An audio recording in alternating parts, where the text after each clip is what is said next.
그 개념을 놓고 보는 건데요. 일단 첫 번째 피보험자라는 사람이 있습니다. 피보험자는 말 그대로 보험을 당한 자, 이런 사람이라고 생각할 수 있겠죠. 그래서 자, 피보험자 있는데, 자, 그럼 어떤 사람들을 얘기할 수가 있느냐? 두 가지가 있다. 피보험자는 그래서 다음 항목에 해당하는 사람이다. 그럼 누가 있냐면 일단 간단하게 줄이면 뭐가 있습니까? 근로자와 뭐가 있어요? 자영업자가 있다. 그러니까 보험에 들어져 있어요. 보험에 들어져 있어가지고 보험이 지급되는 사람, 바로 이 보험급여가 실시되는 사람이 있겠죠. 그런 사람이 뭐다? 바로 피보험자라고 할 수 있는데, 통상적으로 우리가 고용보험은 바로 실직에서 어떤 그 지원을 하는 거니까 당연히 근로자를 생각할 수가 있어요.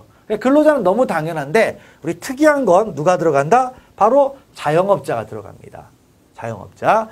사실 우리 사회안전망에서 자, 근로자보다도 자영업자들이 더 힘들죠. 왜냐면 자기가 모든 걸 사업적으로 하는데 망해버리면 방법이 없잖아요. 그러니까 이런 것들을 좀 보장해 줄 필요가 있다. 그래서 자영업자가 들어간다라는 겁니다. 그래서 조금 더 이제 구체적으로 한번 들어가 보게 되면, 일단 그래서 근로자인데 누가 있습니까? 고용보험, 산업재해 보상보험의 보험료 징수성에 관한 법률.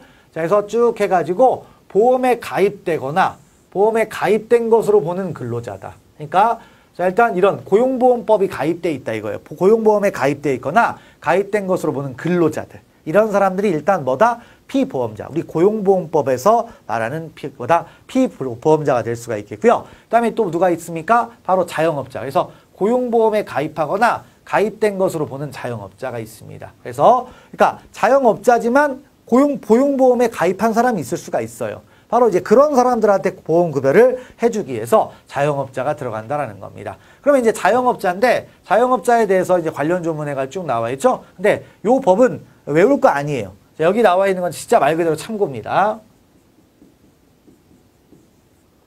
그냥 여러분들의 상식의 선을 넓혀주는 데 의미가 있는 건데, 관련 조문 해가지고 뭡니까? 바로 이 법, 고용보험 및 산업재해 보상보험의 보험료 징수에 관한 법률 해가지고 있는데, 자, 이제 누가 있냐면, 그래서 근로자를 사용하지 아니하거나 50명 미만의 근로자를 사용하는 사업주로서 대통령령으로 정하는 요건을 갖춘 자영업자. 그러니까 이런 자영업자의 개념인 거예요. 그래서 근로자를 사용하지 않거나 아니면 50명 미만의 근로자를 사용하는 사업주다. 이런 거죠. 그러니까 비교적 작다.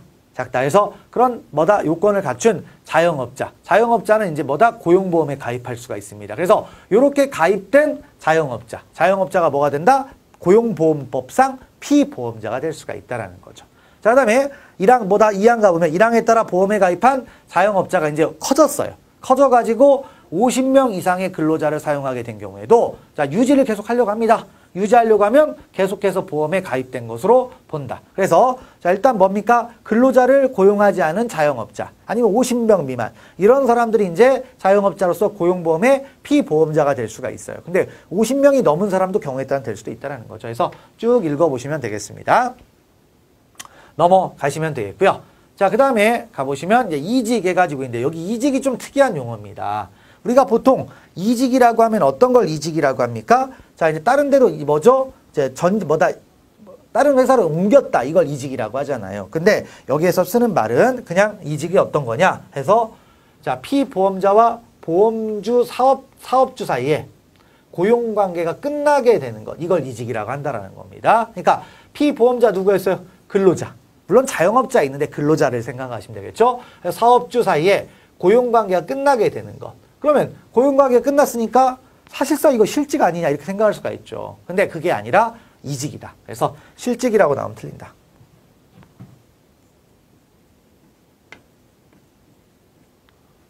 이런 것들을 좀 기억하시고 넘어가시면 되겠습니다. 자, 그 다음에 이제 실업이라는 말이 있네요. 그래서 이직이라는 말이 조금 특이한 말이니까 기억을 해두시면 될 것 같고요. 그 다음에 실업해서 근로의 의사와 능력이 있음에도 불구하고 취업하지 못한 상태에 있는 것 있죠? 그러면 뭡니까? 일종의 의사와 능력이 있죠. 의사와 능력이 있는데 뭐다? 취업하지 못했다. 이런 거죠. 그러니까 비자발적이라고 볼 수가 있는 겁니다. 그래서 실업이라는 것은 이제 비자발적인 것들을 얘기하는 겁니다. 그러니까 뭐 근로의 의사와 능력이 없어요. 그런 사람들 우리가 실업이라고 말하지 않는다라는 거죠. 됐고, 그 다음에 이제 실업의 인정이 있는데, 그러니까 실업이라는 게 이런 것들이 이제 있다라고 했을 때 인정을 하게 돼 있다 이거죠. 그래서 이제 내용을 보시는데, 직업안정기관의 장이 뭐다? 수급 자격자가 실업한 상태에서 적극적으로 직업을 구하기 위하여 노력하고 있다고 인정하는 것을 뭐다? 실업의 인정이라고 할 수가 있습니다. 그러니까 실업의 인정이 되어야 이제 이 사람에 대해서 지원을 할 거 아니겠어요? 자, 그래서 그런 말들을 알아주시면 되겠고요. 그래서 자, 이직, 실업, 그다음에 뭐다? 실업의 인정, 용어 정의 한번 보시면 되겠고, 그다음에 이제 보수가 있네요. 보수는 이제 돈을 보통 보수라고 하잖아요. 그래서 이제 보수 보시는데, 자, 소득세법 20조에 따른 근로소득에서 대통령령으로 정하는 금품 해서 쭉 해가지고 뭐가 됩니까? 금품을 뺀 금액이다. 그래서 근로소득에서 뭡니까? 금품을 뺀, 대통령령으로 정하는 금품을 뺀 금액이다. 이걸 뭐라고 한다? 보수라고 한다라는 겁니다. 그 다음에 이제 뭐 다만, 휴직이나 그 밖에 이와 비슷한 상태에 있는 기간 중에 사업주의자로부터 지급받는 금품 중 고용노동부 장관이 정하여 고시하는 금품은 뭐다? 보수로 본다. 뭐 이런 말들이 있는데, 일단 뭐다? 근로소득에서 대통령이 정하는 금품을 뺀 금액, 이걸 뭐라고 한다? 보수, 이렇게 부르는 거고요. 그 다음에 이제 일용근로자가 있네요. 일용근로자. 그래서 보통 이제 일용직 근로자 하는데, 자, 어떻게 된다? 고용기간이 얼마? 1개월 미만이다. 1개월 미만인 고용된 사람을 일용직 근로자, 일용근로자라고 합니다. 그래서 1개월 뭐다? 이런 단순한 말장난도 나올 수가 있는데, 이하하면 틀리는 거죠. 미만과 이하는 차이가 있습니다. 그래서 용어적인 것들을 쭉 이제 보시면 될 것 같고요. 넘어가시면 되겠습니다. 자, 그래서 일단 뭐 용어의 정의 또 간단하게 한번 보셨고, 그러니까 여기 법은 상대적으로 우리 고용보험법은요, 뭐가 됐다? 용어의 정의가 생각보다는 뭐 많지 않아요.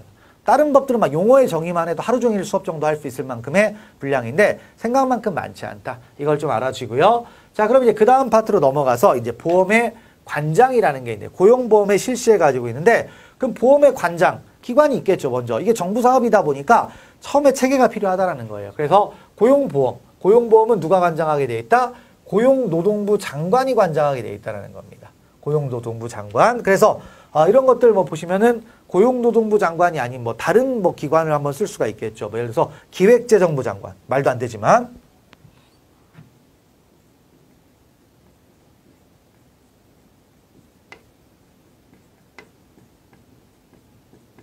아니면 보험이라고 돼 있으니까 우리가 보험은 대부분 다 이제 건강보험 이런 걸 생각을 하잖아요. 그러니까 혹시 보건복지부 장관.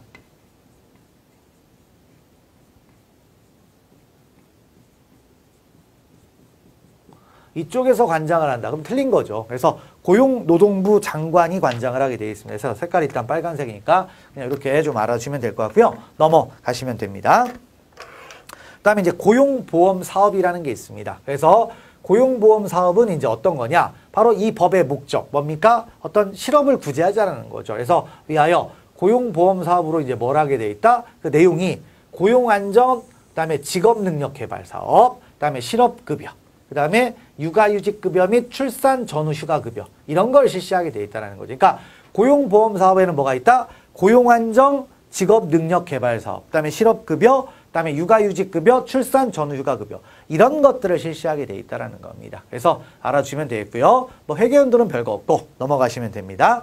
그리고 이제 정부 사업이다 보니까 당연히 여기에 뭐가 들어갑니까? 비용이 있는데 당연히 뭐다?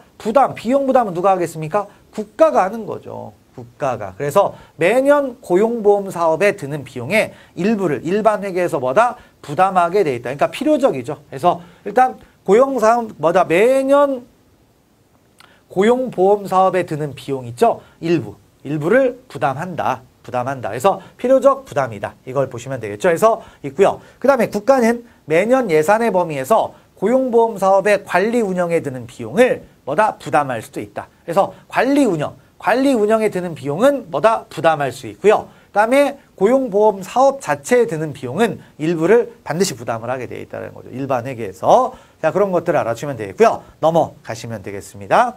자, 그 다음에 이제 고용보험료가 있네요. 고용보험료.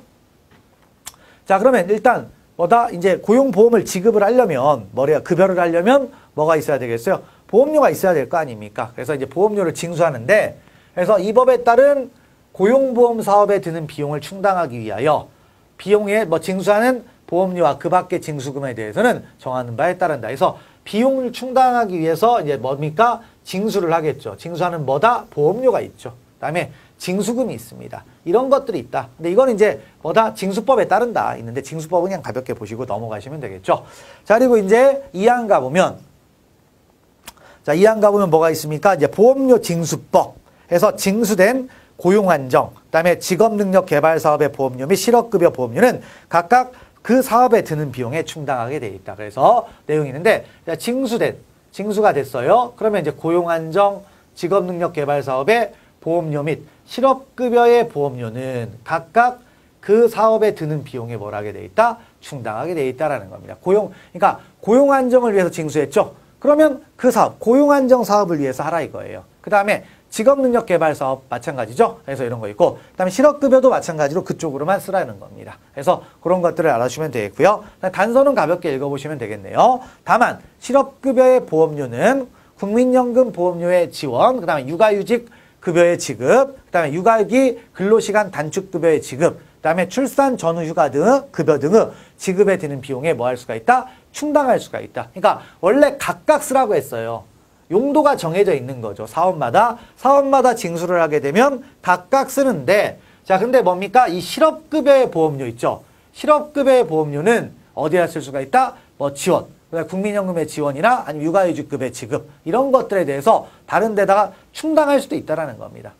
용도 전용이 좀 된다라는 거죠. 그래서 자, 실업급여의 보험료는, 자, 됐고, 그 다음에 이제 3항 가보시면, 자, 2항에도 불구하고 자영업자인 피보험자 있죠. 자, 일단 우리가 피보험자가 누가 있었어요? 근로자와 자영업자가 있었잖아요. 근데 자영업자인 피보험자로부터 자, 쭉 해서 징수가 된 게 있습니다. 그러면 이건 어디에다만 써라? 보험료는 각각 자영업자인 피보험자를 위한 사업에 드는 비용에 충당하게 되어 있다. 그러니까 자영업자에서 거둔 돈은 자영업자에게만 쓰라는 거예요. 그래서 그런 말이 있다. 해서 읽어보시면 되겠고, 다만 실업급여의 보험료는 자영업자인 피보험자를 위한 국민연금 보험료의 지원에 드는 비용에 충당할 수가 있다. 그래서 뭐 국민연금 보험료는 쓸 수도 있긴 한데 원칙은 그렇다 이겁니다. 그러니까 원칙은 이제 각각 징수됐으면 각각 쓰는 거고, 자영업자를 위해서 징수했으면 자영업자를 위해서만 써라. 자, 그래서 그런 말들이 이제 보시면 되겠고요. 넘어가시면 되겠습니다.